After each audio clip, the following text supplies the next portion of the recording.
Kitchen চ্যানেলে সবাইকে স্বাগত। আশা করি সবাই ভালো আছে।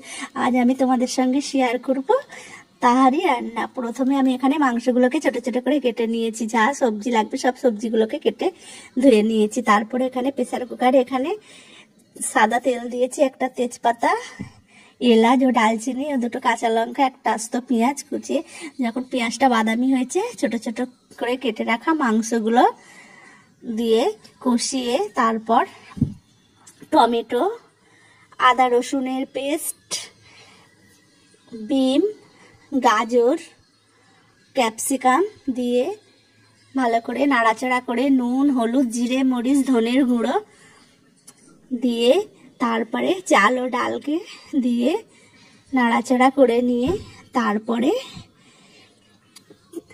কাশ্মীরি গুঁড়ো লঙ্কার গুঁড়ো দিয়ে তারপর নাড়াচাড়া করে চালটাকে দিয়ে লাস্টে জল দিয়ে উপরে ঘি ছড়িয়ে আমি রান্নাটাকে কমপ্লিট করেছি। গাইজ, আমার চ্যানেলকে লাইক অ্যান্ড সাবস্ক্রাইব করার যারা করেছে শুভেচ্ছা, যারা এখনো করনি প্লিজ প্লিজ প্লিজ আমার চ্যানেলকে লাইক অ্যান্ড সাবস্ক্রাইব করে দাও।